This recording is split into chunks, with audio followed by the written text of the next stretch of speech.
Today on Misunderstood with Rachel Yucatel. Tens of trillions of dollars are being extracted from the United States of America. Democrats aren't doing it. Republicans are not doing it. An entire integrated system, financial system, trading system, taxing system that was created by both parties over a period of 2 decades. You can see you went on this rant and it became a thing that went viral. That clip from 2011, it's 2025. It's going to be 2026. Right. 15 years ago. That's how you know the system is so messed up. We went to the owners of the NASDAQ in Times Square. They were like, we'll give you your own studio in Times Square. That became one of the most successful television shows in the history of financial television. I began the process of my political activism against the coordinated corruption of the two political parties working together. I want to get to September 11th because that's a big day that we both were together. 24 of my good friends were in that building working. A number of your good friends were in that building working, but more significantly, your fiance was in that building working. I think it changed both of our lives permanently. You live in Italy. Yes, I live in Italy, but I also live specifically in Milan. I wanted to do a new Italian sneaker company in Milan. The goal is to provide the world with the most comfortable and stylish Italian sneaker ever.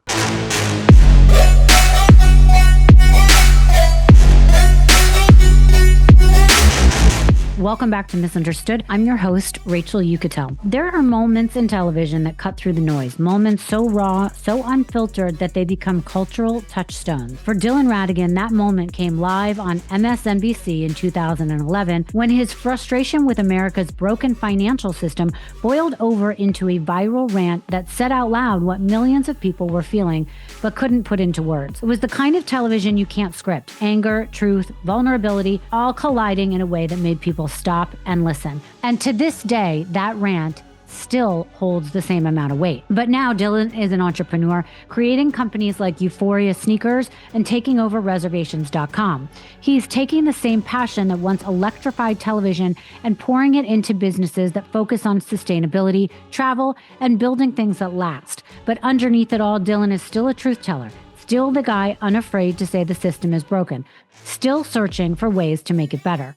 In our conversation, Dylan opens up about why he really left the media, what people misunderstand about him, and how he now defines success. Spoiler, it's not about ratings or headlines, it's about impact. Dylan and I also share some stories with you on how we met each other and how we got so close. So today's conversation is one about reinvention, of refusing to be boxed into a single role, of proving that sometimes the loudest way to make change is to step away from the microphone and get to work.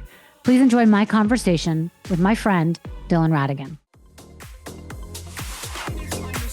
Dylan Ratigan, thank you so much for joining me on my show, Misunderstood. It is an absolute honor and a pleasure. Very nice to see you. Oh, so people don't know this, and I'm so excited for them to know this, but we worked together many years ago. What is it now, like 20 or something? We needn't discuss time frame, 25. But it was in the past. Yeah, in the past. For a couple years, and always on the other side of this. You were on TV. You were the producer, and I was the the host. lowly person on the assignment desk first. Then I think I rose the ranks a little bit and became... Rose quickly and appropriately. Yeah, but we had some amazing times. We did. You taught me a lot. And before we get into all of that, I just want to know, how did you get there? Because I arrived there and you were like the most intimidating senior person on air, this presence that when you walked in the room, it was like you ran Bloomberg. You were the guy. So I don't even know how you got there. What made you get into media and what did you done up until that point? I mean, it was my first job out of, just like you. Yeah. Bloomberg was your first job out of school. How long had you been there? I started when I was 22. I mean, I've probably been there 2000. for 5 or 6 years. Okay, and did you start on air? No. I started as on the rewrite desk as a reporter in New Jersey, rewriting press releases. It was my first job out of college. Wow. But it was also just the combination of like fortunate timing, because I was one of the first reporters hired by Bloomberg. Right. Bloomberg was at a moment when I started at that company, there were 8,000 Bloomberg terminals in the world. Now there's 300,000 or 400,000. I don't even know how many. Right. And so I just happened to also come in at a moment when that company was on the verge of explosive growth. And when you're inside of a company that's growing extremely fast, there's unlimited opportunity because there's much more work to be done than there are people to do the work. And so much of life is really a function of timing. And if you end up in the right company at the right time and you can do the things that need to get done, you can get a lot of right. If your work ethic is and if you have whatever the skills are. I mean, for me, even when I was a little boy, the most interesting thing for me was always to go to wherever the most action was. Yeah. You know, and so I like activity. I like when things are happening. I like to go. When I was 3 years old, I'd run into the hurricane, and my mother would be like, "Why are you outside in a hurricane?" Right. And I'd say, "Because look at this hurricane. It's amazing." And so it was a partially accidental, partially intentional. I wanted to be. I had an interest in being a reporter. I had an interest in being in New York City. And Bloomberg was hiring, and so I was able to get a job first in New Jersey rewriting press releases, and then one thing led to another, and I became the television host that you were describing. So you didn't have necessarily any skills in TV or business news at the time? No. I was 22 years old. I graduated from Union College, and I was trained by Bloomberg on how to do all those things. I was among. So at that point, Bloomberg was a small company, medium-sized company, small enough that every 3 months, everybody who had been new hires were put into a 3-week training program that was run by Michael Bloomberg himself. Right. And so I was among the last training class that was actually run by Michael Bloomberg, not by the training organization, although there were lots of other people that were involved with the training. And sort of it's just the pleasure of that. So you got to understand the system, the Bloomberg. And just the attention. Yeah. I mean, because Bloomberg's strategy, the company and the person, was hire smart young people, invest huge amounts of resources in training them, and those who perform, reward them constantly, and those who don't perform, get rid of them immediately. I mean, Bloomberg, as you know, most corporations, especially that corporation at that time, most corporations function on more of a passive-aggressive culture. Right. Bloomberg functioned on an aggressive culture. Right. And so if you performed, there was immediate rewards and advancement, and if you didn't perform, there was immediate elimination. It was like a very specific culture. And your skills, you asked a lot of questions, and that's probably what made you stand out and rise in the ranks there, because that seemed to be how you got to where you were. For sure. Yeah. I mean, I also just think because of my curiosity, going back to my interest as a little boy and everything, where I've been to 80 countries, I lived in Japan, I live in Italy now. I like to have new experiences. I want new and complex challenges since I'm small. But I would say that the key characteristic for me, I think, that helped me with that and still helps me today is listening comprehension. I listen to people and I want to understand them, and reading comprehension. So to just the ability to like, the more I can understand what's important for you. So if you're interviewing the Treasury Secretary, you're interviewing the U.S. President, or you're interviewing the CEO of a company, the interview is much better if you're able to understand the priorities for that person. And it sort of has also just helped me in general. But you were also very good at balancing that and conversations like that with understanding that you may have some viewers that didn't understand that person's job at all. Right. So you were great at getting them to... As a translator. To translate and to talk to even that woman folding her laundry at home during the day, listening and wanting to smarten up a little, but in a way that she could understand and it was interesting. I spent a lot of my childhood explaining things to my mother.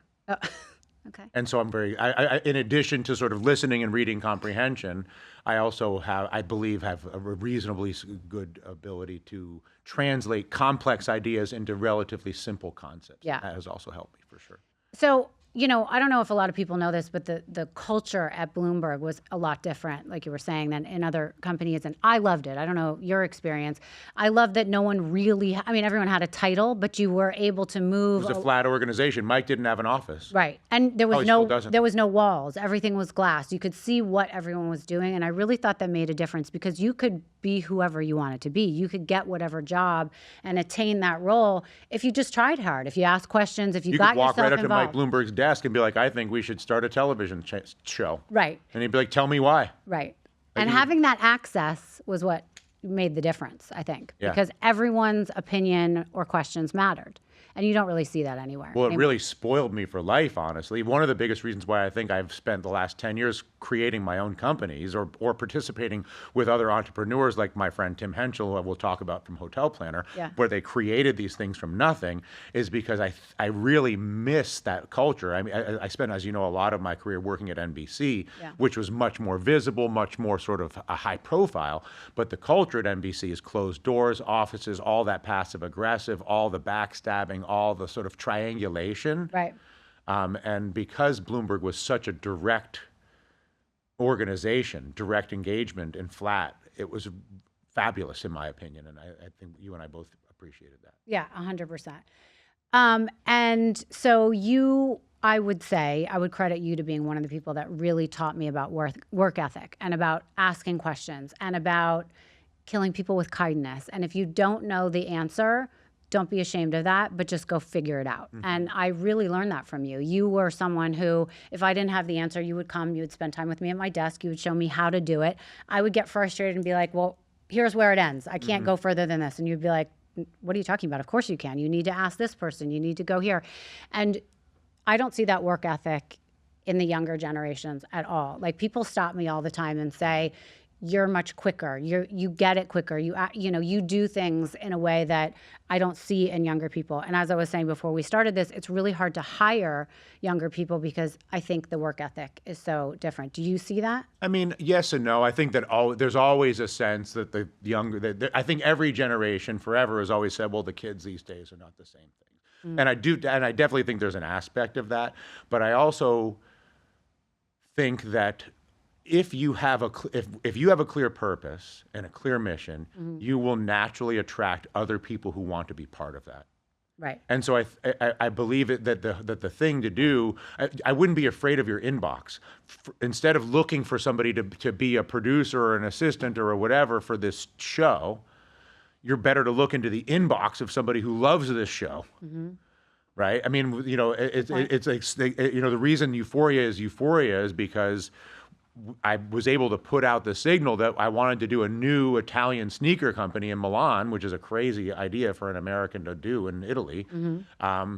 But because I did that, were younger Italians who became aware that I was trying to do that and who put themselves forward and said, we would like to help with that. You have to have the patience to put out the signal for who you are and what you're doing, and then let the people that respond to that signal come to you, rather than trying to grab people and mold them into what you're trying to do. So maybe the younger people are less and maybe they're not. But can I tell you one quick story that I remember just about our discussions? Such good advice. Yeah, for sure. I can remember sitting with you, this is early on, because the other thing that's a priority for me, not just in the context of any relationship with anyone, is not just to know the thing, like this is a shoe or this is a cup or this is a microphone, but why? I think someone doesn't really learn if you just say, well, this is the list of things you need to do. Right. Someone learns if they have a context for why these things need to be done. Right. And I can remember saying to you I remember this very clearly, and I said to you, why does Wall Street exist? Like, why does it exist? Why do we have the New York Stock Exchange? Why are there stocks? Why are there regulations? Why are there regulators? And you said, so people can make money. And I remember laughing, and I was like, so you think that we've got that just so people can make money, which obviously people make a tremendous amount of money. And It was actually a reasonable answer and probably a more true answer. But it just led to the conversation about the idea that no, in the world, there's human beings and companies that have ideas, and those ideas need money to manifest. And then there's people who have money who want to participate in new ideas. And the reason Wall Street exists at its highest and best purpose is if a group of brilliant individuals have an idea for a cure for cancer, but they don't have the money, that they can go to Wall Street and explain why their idea is a great idea and then get money. Right. And so anyway, but once you understand that the reason Wall Street exists is to combine money with ideas, and that everything else is really just in support of that, it helps you understand all the little tasks. So anyway, I just would say that, send your signal and let the people come to you. And context is the easiest way to learn is if you have a context for why things exist. Right. So I want to get to September 11th because that's a big day that we both were together I rarely talk to people that I actually spent that actual day with. And it's interesting to me because in my opinion, and I'm curious about yours, that was a day that changed for you as an anchor as well, or someone on TV. Yeah, it changed my life forever. I think it changed both of our lives permanently. 100%. But as someone who is on air, you're used to the teleprompter, you're used to also ad-libbing, but interviewing people and talking about business news. Right, in a pretty narrow scope. Right. All of a sudden, you're on air, and anyone who was on air during that morning essentially got caught on air until 11 or 12, whenever they could, 1 o'clock for you, when they could finally get off air, they could cut to a commercial, and they had to ad lib. They had to figure it out. You were relying, I don't want to tell you what you were relying on, but I was relying on you. Someone like me or people. Well, you were the producer for this. I think we should not beat around the bush. Okay. I was the host of the morning show on Bloomberg at the time. Yeah. The first planes hit the buildings while I was on air. Because of that, they extended me, basically. They just had me stay. You were my producer. Right. You were in the control room, in the earpiece. Right. Well, originally I was upstairs. Whatever. I was upstairs, and you were in direct communication. I was in direct communication. I was receiving with you. communication Well, from you on the Bloomberg. DM or whatever it is. On the terminal. But it's the Bloomberg DM. Yes, right. And what I do remember is that everyone thought it was just a passenger plane or a small plane, and no one was in chaos. And I'm upstairs saying, I'm going to have to call analysts. I got to call airlines. I got to see how this is going to affect the open. So that's what I was worried about. And you're doing what you're doing, and then the second plane hits. But also just as a point of context, because I think that one thing that is a bond that you and I share, and also is a differentiation between us and a lot of other people, is 24 of my good friends were in that building working. Yeah. A number of your good friends were in that building working, but most significantly, your fiance was in that building working. Right. So we were in a social. It wasn't just. It was not for us. It was not just a news event. It was a social experience, and we didn't know what was about to happen. Right. We had no. I say this all the time, and it's a terrible word, but we did not have the creativity to realize the buildings were actually going to fall. This day was going to end the way it was going to end, and I will fast forward to a moment later that you and I go back and talk to, where we end up downstairs, just the two of us. At 1 p.m. At 1 p.m. after you get off air. We must have texted each other and said, we got to meet.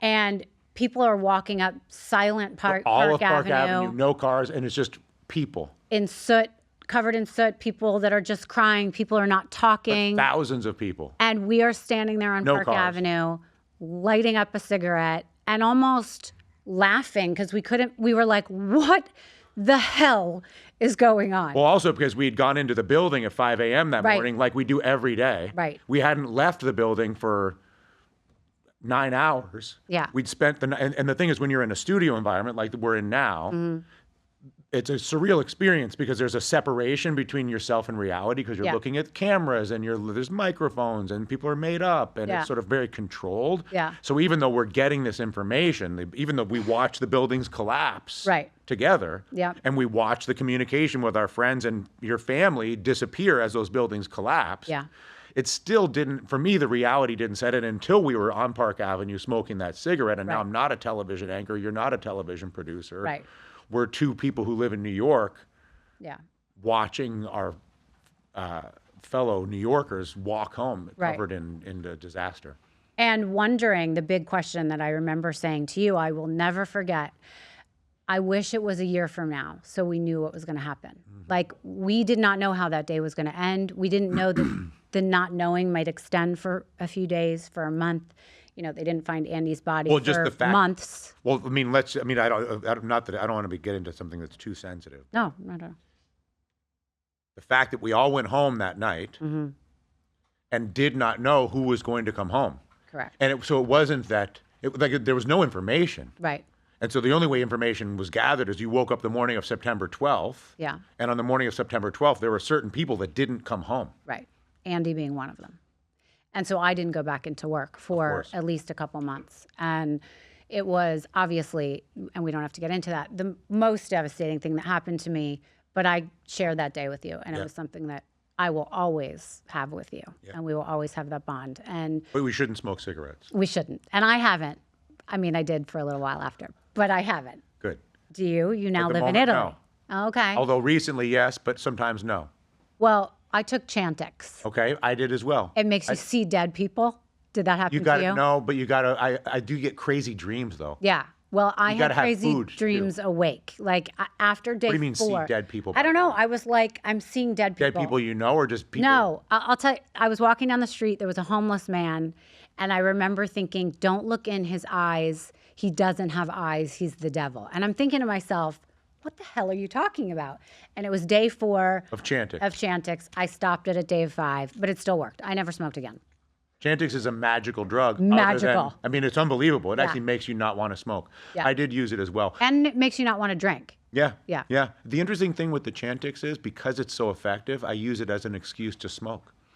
Because then I know if I ever want to not smoke, I can just take you can take Chantix. Yeah, right. Which is terrible, actually. But now at the moment, I'm not smoking. But you live in Italy. So, all right. But even the Italians, listen, Italy gets a bad rap because Italy is the young, yes, I live in Italy. Okay. But I also live specifically in Milan. And I also get the privilege of working with a really amazing group of young Italian professionals who I don't think are reflective of the cliche or the stereotype of Italians. Meaning that they are extremely hardworking. I think the Italians get a bad rap for not being hardworking. I think that I know that the people that I work with work as hard or harder than anybody that I worked with at Bloomberg or NBC. Oh. I think they're extremely creative. I think they're extremely passionate, and I think they're extremely healthy. You know, that the idea that everybody's sort of smoking and hanging around drinking Aperol Spritz and always on holiday is sort of a pleasant joke, right? It's a way to, it's like, the Italians. Yeah. I'm here to tell you, I live in Milan, and I'm the only American working with an incredible group of young Italian men and women with the Euphoria, with the sneaker business. But it's not just that. I have other friends of mine that are young Italians with real estate businesses or with, the pharmaceutical things, whatever. They work their ass off. Yeah. And they are incredibly talented. Now, maybe that's only Milan, but I think it's more that the world is driven by young people that want to create things. And Milan has become a magnet for that energy, not just for Italians, but for a lot of people around the world. So anyway, I just would like to speak a little bit of counter narrative. Yeah, no, I love it. On behalf of the Italians. I think that's great. And it's illegal to smoke it. By the way, even the smoking rules. You can't, like, if you think you can go, you want to go with your fiance. I know you're recently engaged. You want to go and sit out and have an Aperol Spritz and take a look at the Castello Sforzesca and enjoy yourself. Have a cigarette. Illegal. Can't do it. Illegal. Okay. It's not as bad as L.A. where you can't smoke on the sidewalk anywhere. Right. But it is illegal. Can you spit gum on the ground like I don't think you're allowed to do here? I don't do that, and so I can't say.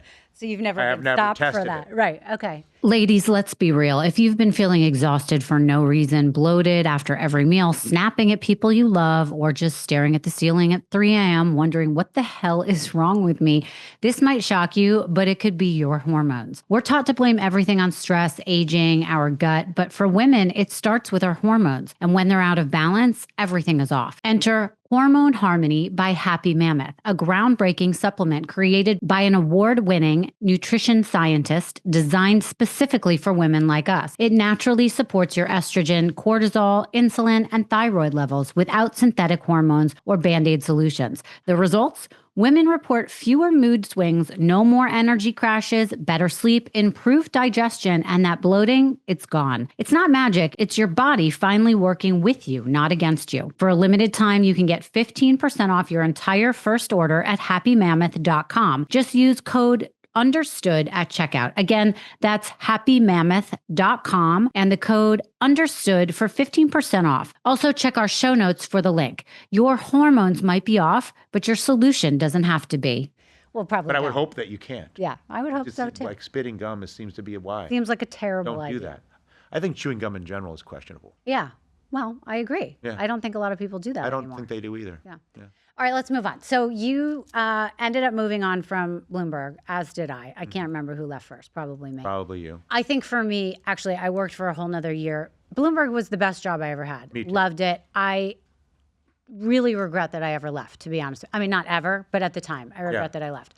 I met somebody. I decided to get married. He did not want me to work anymore. But before that, like a year after September 11th, it was the anniversary. And it was the first time in all the years, right? Because now we've done this 24 times. But it was where everybody was remembering a year later. And it was just the way, it was being covered and the way it was being covered and all that was great. For me, it was having to relive it, and it was very difficult for me to have to For me, it was hard, and your level of exposure was emotionally was 1,000 times mine, and mine was unbearable, honestly. Right. Yeah.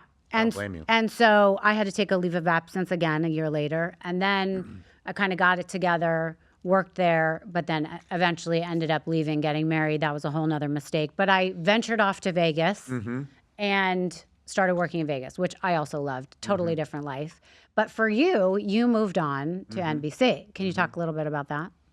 How different was it from Bloomberg? The difference is incredible. I mean, it was because Bloomberg was a relatively small television station, much less celebrity, much less sort of notoriety. And you were the big celebrity. And I was Mr. Big over there for a minute. And so, but the culture, but the people were incredibly hardworking, incredibly intelligent, incredible people, basically.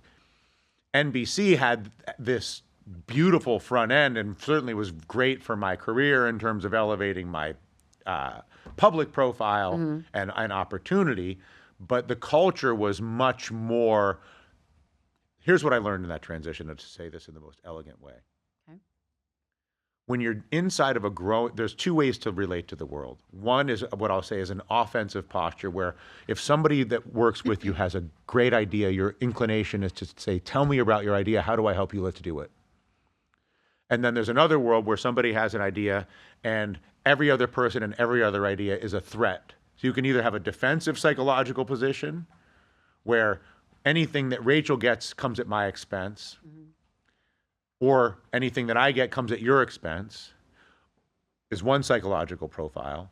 And the other psychological profile is we can always make the pie bigger. And the more Rachel, or the more I can get out of you, the more I can make maximum Rachel, or the more people help make maximum me or maximum each other, that's good for all of us. Yeah. And Bloomberg to me was defined by the culture of we can always make the pie bigger. And your job is to work with the people around you to get the best out of them. You can be demanding, early, late, all the intensity, but help them. Give them more resources. Make the introduction. Be a teammate. And make the introduction. Oh, you should know this person. Don't withhold information from them to try to make it more difficult. It's hard. Life is hard enough. Right. Whereas NBC was really dominated by, as an incumbent, that was in slow decay, even though it's a massive business. You can see it's still in decay. Yeah. But not just NBC, all those old media companies. Sure. And so everybody's making a lot of money and all the things. And the culture is one that is anything for you comes at my expense. Right. So it was a big transition. Meaning for me. they saw that only a few people could be at the top. And it's in my interest for you to fail. Right. Got it. As opposed to, is it in my interest? The simplest way to say it is, at Bloomberg, the culture was, it's in my interest for you to succeed. At NBC, the culture was, it's in my interest for you to fail. Right. So you started there. 2003. I with my own television show. Okay. Which was So that was a big step up. That was a big deal. Yeah, for me I would say yes. I would say yes. Okay. Yeah, so I started. Was that one Fast Money? No, that was called Bullseye. Bullseye. Oh, right. It was short-lived. Bullseye with Dylan Ratigan. Bullseye with Dylan Ratigan. It was one of my least successful undertakings. What was the premise of that? It was lacking a premise, which was part of the issue. Okay. You see. Okay. And so the absence of a premise made it a very a less successful product. It didn't stand out. Okay. And then that show was canceled. Okay. And then the way television works, they can take you off the air, but you have these contracts. So then you end up just being very well paid to do nothing, which is very degrading ultimately. Right. And then so there was another person there who was another executive, big television producer. His name is Jonathan Wald, who had been in charge of the Today Show, who had also been deactivated. And so we were both just sitting in the office, and I think Katrina happened, or the flood, something happened, some big news item happened, and they needed to launch. They wanted to fire me for sure. Okay. Like they were like waiting to fire me, right? And they probably wanted to fire him. Right. They're just like, one more year with these guys, and they're out. And you were just behind the scenes at this point. I was just collecting hanging out. money. Yeah. Okay. Hanging out. But still coming into the office. You have to. Bothering people. Well, not even. Just hanging out. hanging around. I don't try to bother people. Well, okay. I mean, I guess it's in the eye of the beholder. Right. That's right. So Jonathan and I did a show, and that show became very successful. It was called On the Money. I won't say very successful. It was successful. Okay. And then we started a segment on that show called Fast Money. Okay. And the premise was. And that was a show that I'd always been pitching to Michael Bloomberg, which is Mike. This is stupid to have everybody on these sets. We're reading these scripts with stock prices, all these things. It's not interesting. Yeah. Don't you think it'd be more interesting just to sit around with no script and talk to people who are actually doing it every day and be like, Rachel, why did you do this? Why did you do that? And Mike liked the idea. We liked each other, but the structure of Bloomberg Television was not one that was going to have a big whatever. Yeah. So we started that as a segment on the show. Okay. And the segment was well rated, highly rated. And they had just launched Mad Money, which has been on forever. And so the producers of Mad Money wanted another show. We went to the owners of the NASDAQ in Times Square. They were like, we'll give you your own studio in Times Square. Anyway, and then that became one of the most successful television shows in the history of financial television. Amazing. Life is one part planning, one part accident. So you just got to keep going. So how did that end? How did that come to? What, Fast Money? How did that end? I mean, this was before? This was before the financial crisis. Fast Money became a sensation. It was like crowds in Times Square. And so it was like a TV. It was the first time I was actually lived as some version of a very relatively small, but still as a TV star. Crowds, security, billboards, things, TV things. So now you're really well known. Really well is a strong word. I'm known within a small group. Okay. So let's fast forward then to 2011, is it? Well, 2009 is the financial crisis, and I become very aggressive and critical of the solution to the financial crisis, up to the point where I decline an offer from CNBC. CNBC offered me a 5-year contract to stay after that, which I declined in a fairly contentious interaction. Okay. Although it was fine. And then I transitioned from CNBC to MSNBC on the thinking that I felt that what happened in 2009 was evidence of political corruption in the United States of America, because effectively what I perceived happened in the financial crisis was the largest theft and cover-up in the history of the world, where basically a small group of individuals on the board of directors and the CEOs of the large banks compensated themselves for 10 years for a bunch of risk that was taken that they actually couldn't manage. I can pay myself for risk as long as I don't have to pay that. If I bet in Vegas every time and I only collect the winners and I don't have to pay the losers, my only incentive is to bet as much as humanly possible. Right. And that was what was going on Wall Street, and I was very vocal in being critical of that, up to the point where I resigned and gave up a lot of resources and security and took up a much more insecure job as a political host at MSNBC, which then became a couple more years of political confrontation with the American government in a very direct manner because of the profile of that job and a lot of time in Washington, D.C. Right. I wrote a book that was a New York Times bestseller, more criticism, culminating in 2011. Well, criticism, but... Criticism being, this is a corrupt system. Both political parties are working in conjunction to extract huge amounts of resources from the American people on behalf of a very small group of individuals, which is something that I still believe is true. And I was very precise. I spent 2 hours a day, 5 days a week, outlining precisely how I believe that was happening. I wrote a book, as I mentioned, outlining precisely how I believe that was happening. And I would spend time in private meetings with U.S. senators, U.S. cabinet secretaries, the U.S. presidents, U.S. congresspeople, and explaining to them what you're doing is enabling a system And that system is a pay-to-play system based on gerrymandered political districts. So you actually don't even have the ability to actually select your representation because it's pre-selected by the way that because the political parties select their own voters. So this part of Florida is Republican, this part of New York is Democrat, and it's the cake is baked. It's a pretend game. Yeah. And anyway, so I was explaining all the layers of that, which I'm happy to do that again with you now. Well, so no, I just want to, for people that are listening, Sure. if they're like, I'm getting confused by this, I just want to say the point is no longer were you a guy who was a talking head, who was a person who was up there Who's just being paid to talk about business news, financial news, political news. You were invested now. You had been writing a book where you were spending all this time doing research and really knowing the subject, the answers, the questions, the whys, I was and the how to effectively a fix it. political activist at this point as a cable news host and author, Right. So here we triggered by the financial crisis. Right. So here we get to this day that if people Google Dylan Ratigan, there is what people call a rant, I guess. I believe that's what they call A it. rant, where, do you want to describe it? You're hosting a roundtable with 3 people. And we don't really get to see what happens up until that moment. I guess we could watch that. But this poor guy who was caught in the crosshairs and had nothing to say in this 4 minutes, and these 2 girls that were fighting to talk. And it was essentially about the debt ceiling. And it was about the government in general. I mean, I'll try to give you the most efficient description. Okay.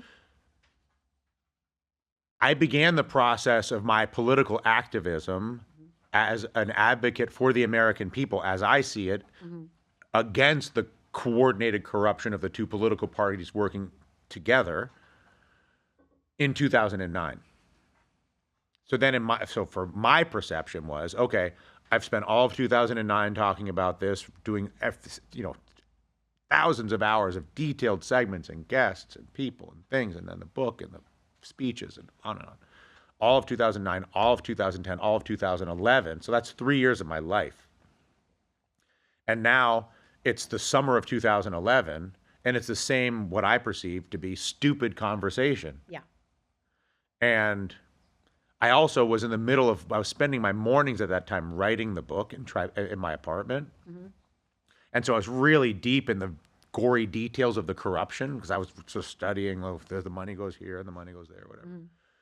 So I was particularly sensitive to it, and I also probably didn't have a lot of sleep because I was writing a book at the same time that I'm hosting this TV show every day and whatever.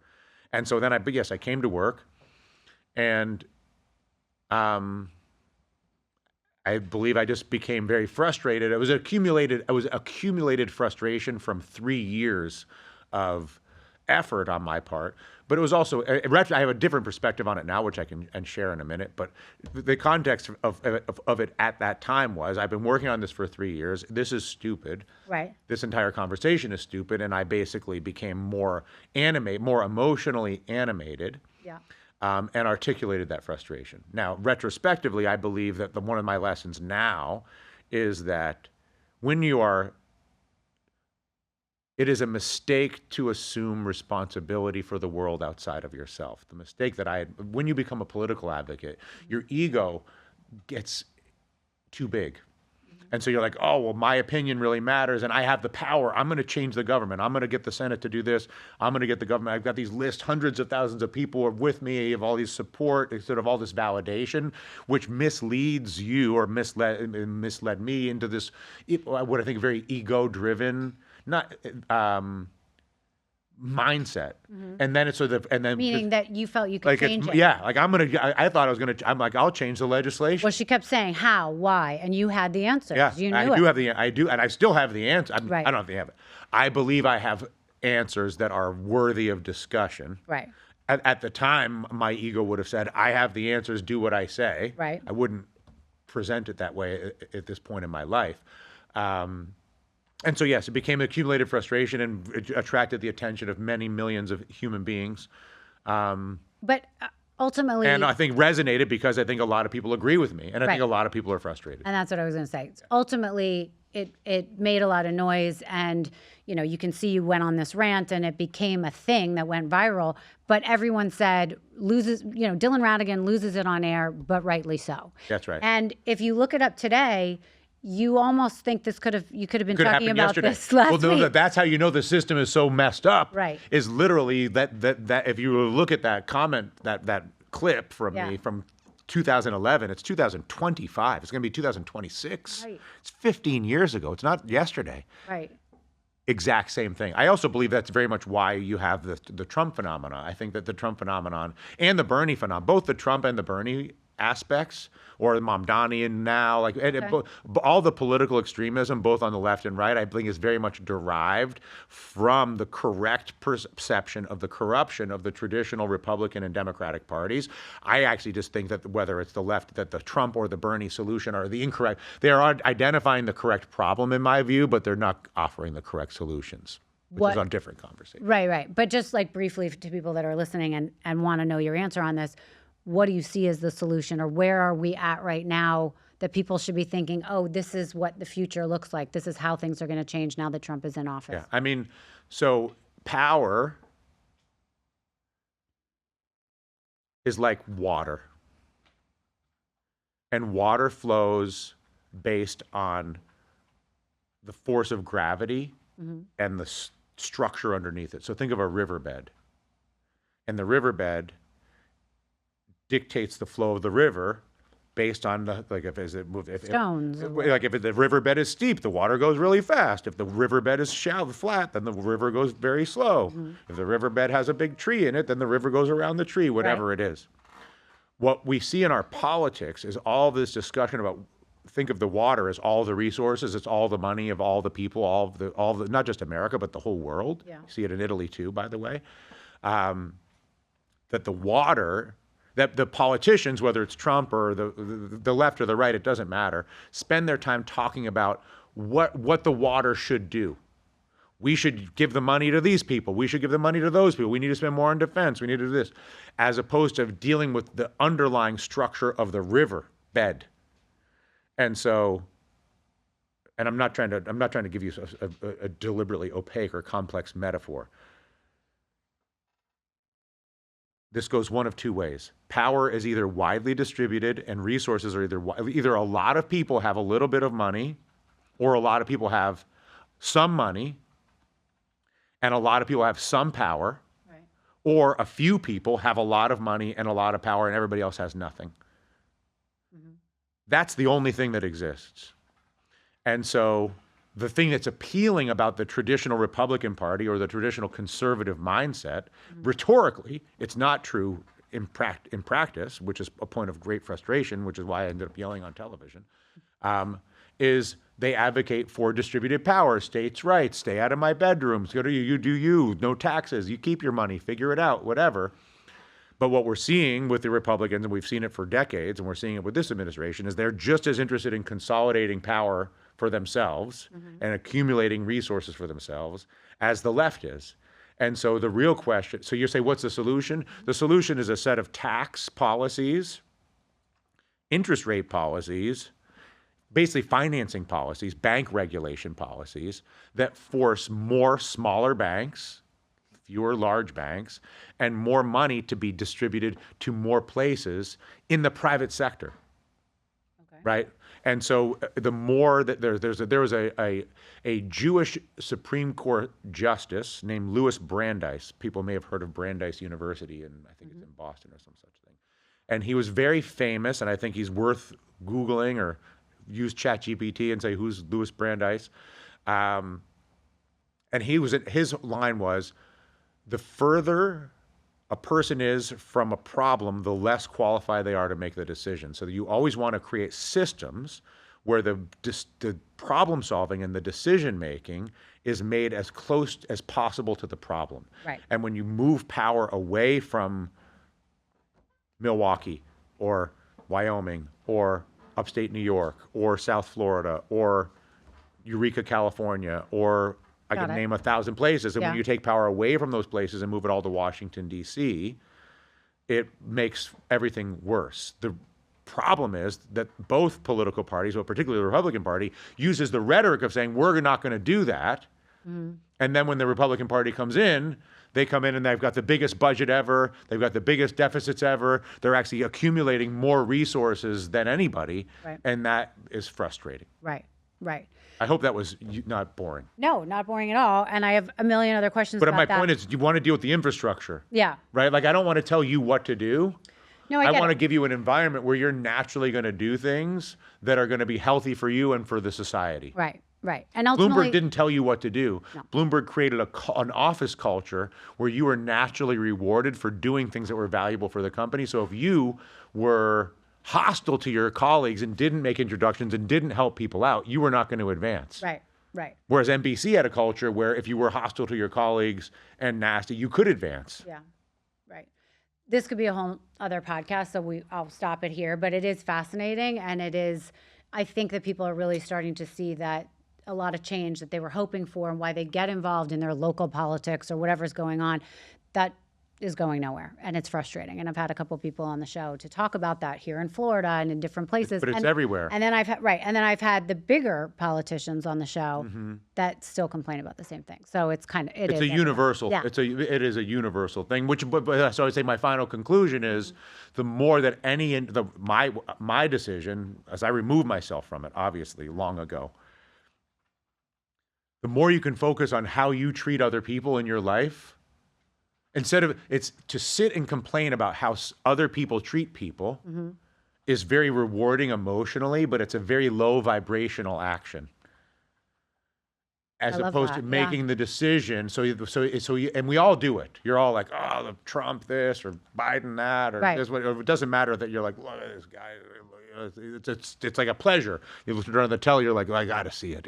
Right. And so, or it's just like, the more you can recognize in yourself when you're doing that and sort of moving into that sort of that stimulation of that low vibration, and move to a higher vibration, which is I'm going to reduce my attention on things that are outside of my control, and I'm going to treat myself better first and foremost. Right. I'm going to drink water, I'm going to sleep, I'm going to exercise, I'm not going to smoke, whatever it is. I'm going to treat myself better physically and emotionally. Yeah. And I'm going to treat the people in my life better, more patience, more empathy, more engagement.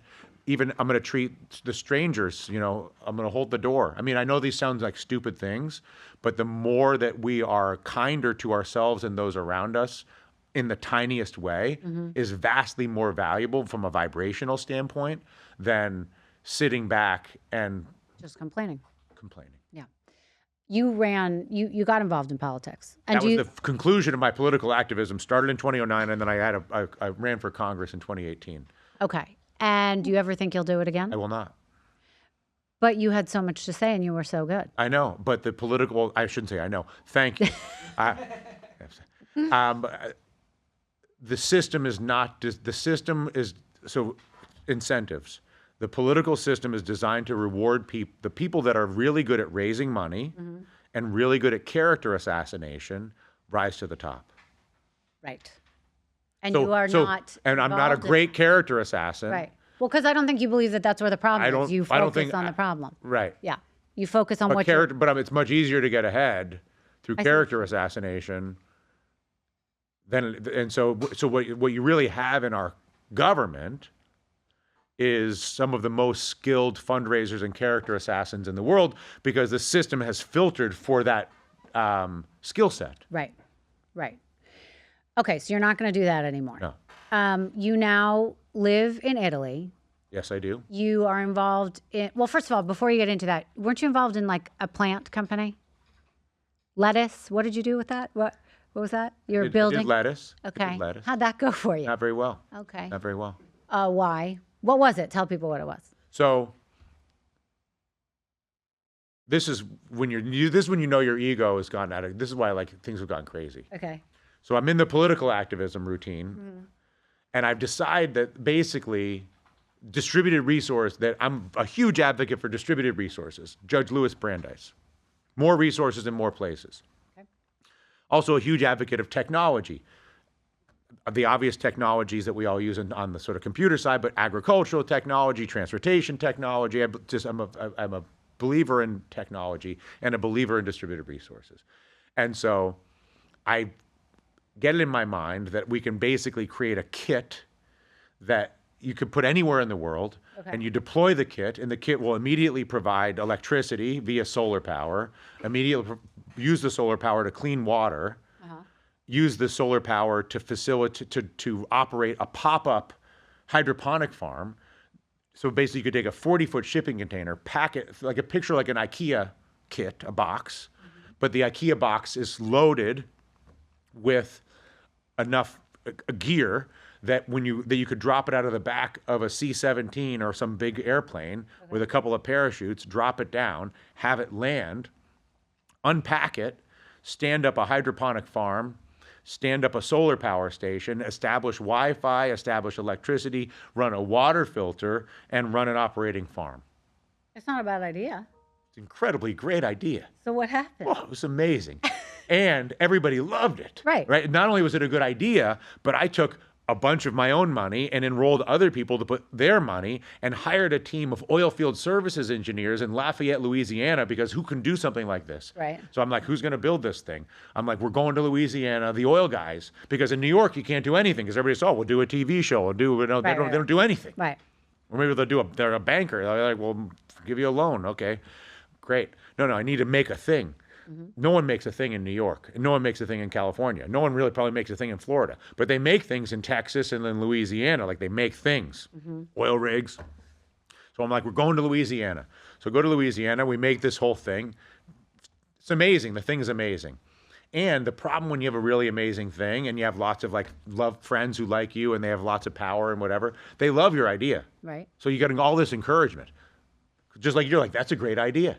And I'm like, yeah, we're going to do a network of these outposts. I called them outposts, and we'll pop them off, ping, ping, ping, whether it's the food deserts in Brooklyn or whether it's the refugee camps in Turkey or everything in between, from Iraq to Brooklyn.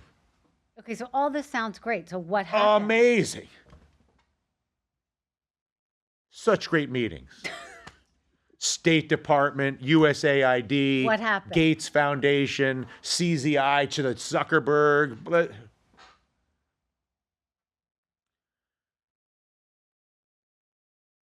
you want to hear very cynical? I'm sorry. I want to hear what happened. What became apparent, whether it's the U.S. State Department, where I had very senior meetings, or whether it was with the government in Abu Dhabi, or in order to get to Iraq, you have to go through Vienna. It was quite a thing. Anyway, you could go to Erbil.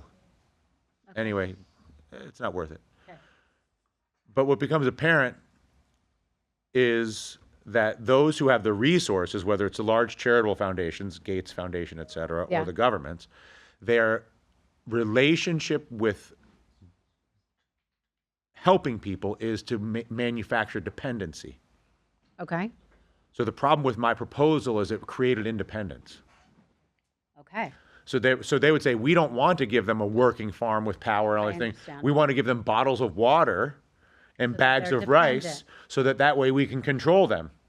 Like if we give them your device, we lose power over them. Right. But if we constantly supply them with rice and beans and water, then we have the ability to choke the resources back to control them. Right. Got it. So then I tried to make it into a commercial business. Anyway, it was very challenging to make that into a business that makes money, but it was a phenomenal education for me, not just in terms of the cynicism of politics, but just on it was my first major enterprise as a businessman. Is the book closed on that, or were you just ahead of your time? And maybe as a result of this extremely popular, high-profile podcast, right, we will receive some magic inbound that somebody's going to say, we're going to do that. We're going to rename it maybe I've been misunderstood. Right. I was misunderstood, by the way. I know you were. That's why you're here. Oh yeah. Right. Okay. And one of the many misunderstandings, I was misunderstood regarding my intentions with this farming thing, because we were like, oh, you're growing wheat or you're growing lettuce, or no. I'm like, no. We are trying to offer distributed resources, power, water, Wi-Fi, and food in a way that can be popped up literally around the world in a way that will seed a level of stability and opportunity that likes of which the world has never seen. Right. And I believe that is very much still true, and I am ahead of my time, and maybe the time will come. Okay, I love. And I'm sure the oil engineers in Lafayette will be ready to start banging them out anytime. Okay, so let's get into what you do now, because you are a Renaissance man. You have, we were talking about this on the way over here, you have the ability to take your skills, and you are good at just about anything. You could start anything, and what ends up getting in the way sometimes is you. Sometimes you're ahead of your time. Sometimes, do you know what I mean? Like you have these big ideas, and people, No, of course. I'm people have smirking not, at your accuracy, not at you. People have not caught up to it yet. Doesn't mean it's wrong. It just means They call it product market fit. okay. So now here you are living in Milan, I'm Milanese. speaking the language, Not really. and wearing the shoes. I am wearing Italian shoes. So why a shoe? What are you doing in a shoe company? Well, first of all, can we talk about the name? The name of the shoe company is Euphoria, Okay. with the Italian spelling. Yeah. Euphoria.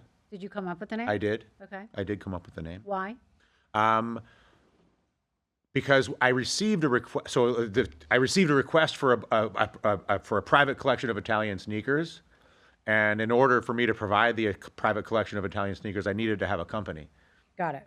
And so I was like, if we're going to take this contract and sell these people sneakers, they need a company to buy them from. So this was going to be like a one-time thing. It was a one-time thing. Okay. A friend of mine who was from the technology world in California was doing a private party for a bunch of tech founders. They were doing an anniversary for an IPO for one of the companies, and they had an idea of doing a party favor of these shoes that were covered in artwork, original artwork. Right. There's a yellow one up there. Mm-hmm. And it was done as a private collection. It'd be like you're in Palm Beach. Palm Beach, they do big parties. And each one was different. Each one was a different one. Okay. And it was done as a private collection for a group of technology founders in California. So here you are now. Well, no, so then that collection, so I found a factory that does handmade production in Venice, Italy, what's called a vulcanized sole, which is a fancy sole with a nice sort of Nike style, like it has a memory, like the inside of the thing is ridiculously, I mean, here's my shoe ad. But anyway, the inside of the shoe it's like a really nice shoe. This first collection was a huge hit, just privately. And people were like, where can I get my I love this. What is this company? This is not Golden Goose. This is not Xenia. This is not whatever. Obviously, it's not any of those things.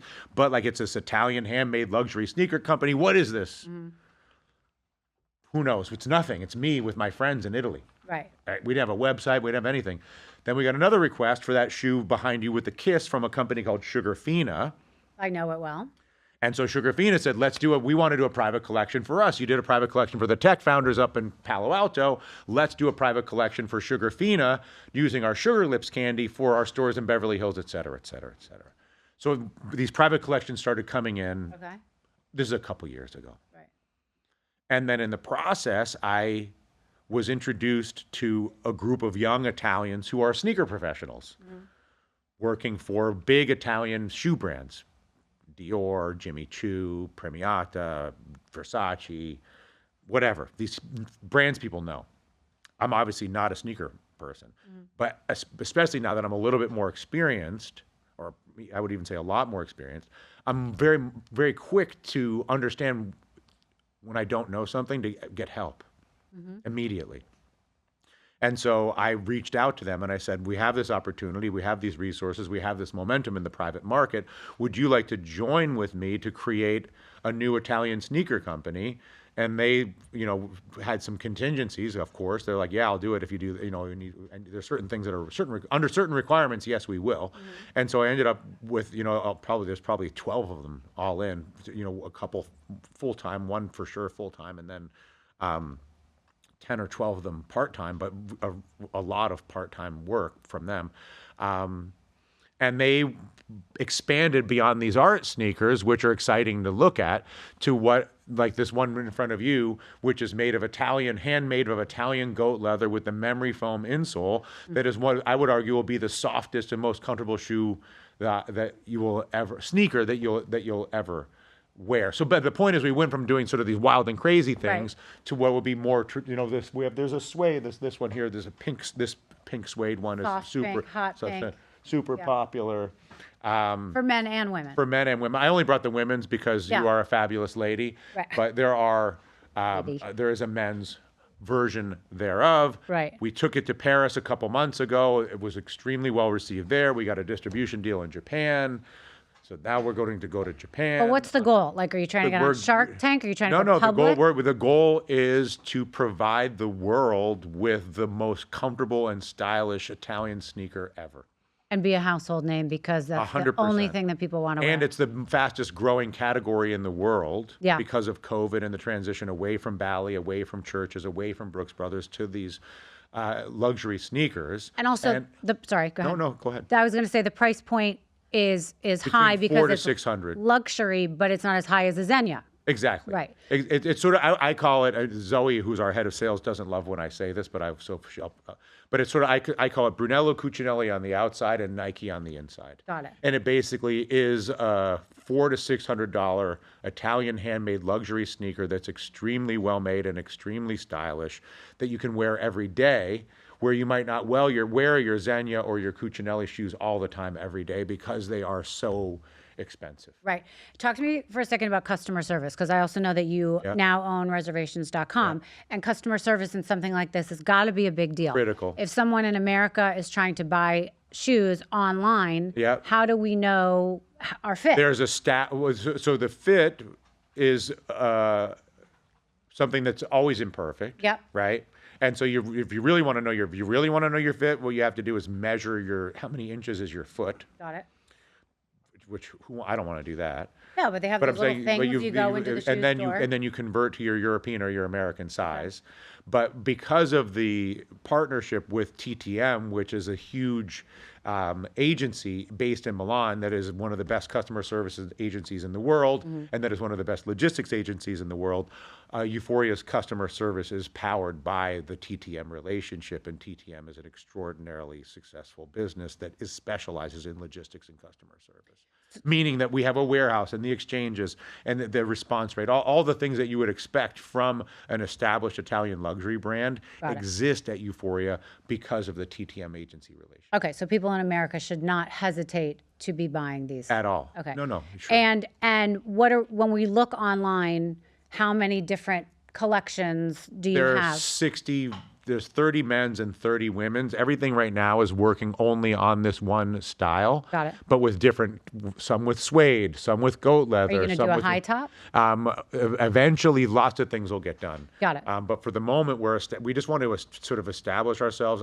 My priority is to establish a high level of brand awareness so that when you see this version of this type of a shoe, you know it's a Euphoria shoe. Right. We talked about you can do a high top, you can do a runner, basically.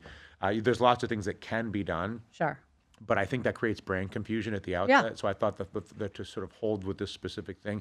And because the shoe, when you wear it, is so comfortable, and I believe patience are to our advantage right now, as the first few hundred and few thousand customers are putting on the shoes right now. I believe that word of mouth is going to be a very powerful marketing tool for the company. It's also a really good time after COVID. Less and less people are going back into the office. People are working from home. People are more casual. You don't see women in heels all the time. Exactly. So it is more normal to see sneakers, and even kids, when they get dressed up, girls in dresses are wearing sneakers. So teenagers, I was saying when I was looking at this, my daughter and all of her friends, this is what they would be wearing. Exactly. Right now they're wearing the Adidas, whatever it is. Exactly. And this is comparable, but looks obviously elevated and nicer. So talk to me about reservations.com too, really briefly. No, I mean, reservations.com was really just opportunistic. It wasn't, all of these things are ultimately opportunistic, but I bought reservations.com because of a longstanding friendship and partnership and relationship with a man named Tim Henschel and his partner, John Prince, who are also down here in Florida. They are the founders of a company called Lexel Travel Technologies, which is one of the most important travel tech companies in the world right now. And so Lexel Travel Tech powers another company called Hotel Planner. And so when I found out that reservations was for sale, I found out I had the opportunity to buy it. And I found out I had the opportunity to use the Lexel Travel Technologies back end, their inventory and their customer service, their AI to power it. It was really an opportunity. And I did think reservations is a great domain. I'm a very hospitable guy. Mm-hmm. I like to host people. I like to be out with people. Right. And so I thought it would be fun to have basically a hospitality business using what I think is one of the most a domain name that has some of the highest potential in the world, because even though reservations.com right now is selling a few thousand hotel rooms a day, There's no reason reservations.com can't sell tickets and can't have a broader mandate. 100%. Okay, so there's a huge upside I there by believe there's a owning lot the of domain, and you're involved. Like, you're not just buying it. And I'm removing completely yourself. involved, Okay. and I am incredibly enthusiastic and appreciative of that business. Amazing. And I need to travel a lot for the sneakers. Right. So I'm a good brand ambassador for reservations.com. Right. Because how can I be in South Florida with you if I didn't make a reservation? That's right. That's my. I love it. All right. So we could talk all day, but I know that we need to stop. So Okay. I do want to thank you for coming on. I do think you are someone who has been misunderstood, but in a way that so many people listen. Do you know what I mean? There are people that are misunderstood and people dismiss them. They think it's all sorts of things. For you, I truly believe that you're too smart for your own good sometimes. You're ahead of the curve, and it becomes threatening to people. And but it's not being misunderstood. It's more that you have such a powerful voice. And anytime you walk into a room, everybody is aware of it. And so, Not necessarily with a positive point of view. well, but I'm saying sometimes that triggers other people to react in a way that makes them misunderstand you. Yeah. So, Thank you. we could also talk about how something that makes you so good at work can make you so terrible in relationships. We could talk. We could talk really, about that we in could? a whole podcast. Are you suggesting that I'm terrible in relationships? No, Well, you but kind of just think you did. No, I we think know you- that you've had a history though of being just like me, Of being what? of being highly not emotional. That's a terrible word. That's not true. Highly. What do we know? Well, I don't want to say people's names, but I remember. Listen, I can also say highly romantic. You would I am come romantic. into work for a 5 a.m. shift. I was telling my fiance, leave at the end of the day, fly to London for a girl who you thought cook her you were dinner. in love with, cook her dinner, fly right back so you could be back in studio 5 a.m. Well, so I basically what it was is I said to this particular individual, Yeah. "Can you have dinner tomorrow?"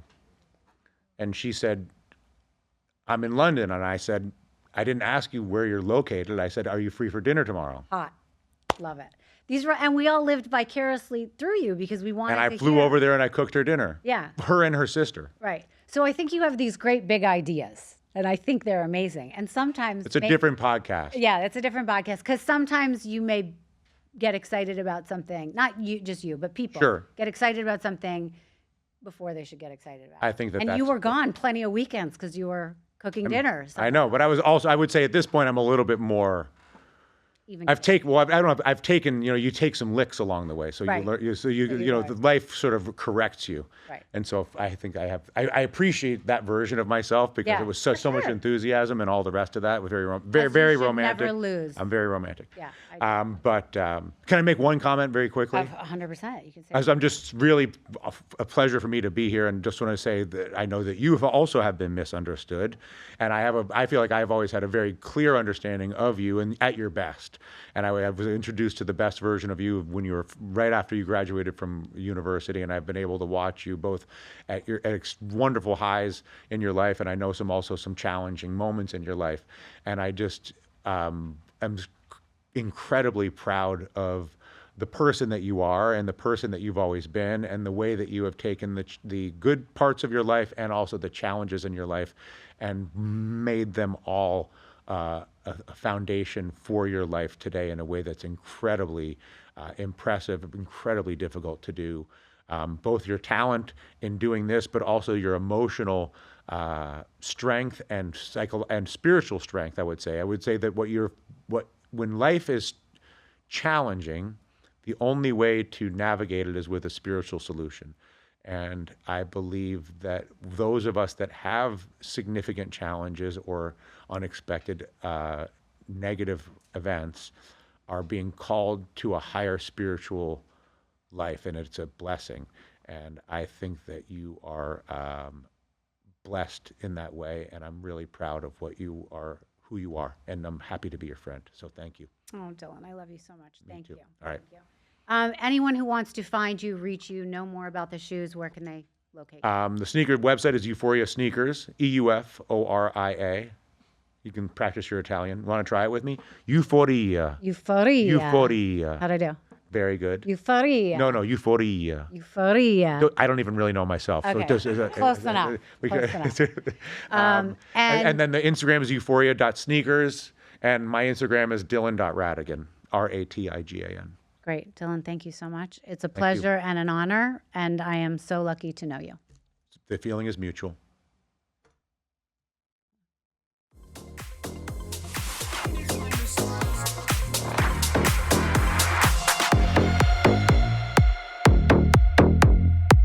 Thank you so much for listening to Misunderstood. I'm your host, Rachel Yucatel. Please be sure to subscribe to the show and give us a 5-star rating and review. You can support the show by joining our Patreon at patreon.com/misunderstood with Rachel Yucatel. Do you have ideas for the show or want to reach out? Email us at info_misunderstoodpodcast@gmail.com. That's spelled MISS understood. Thank you so much, and I'll see you next time.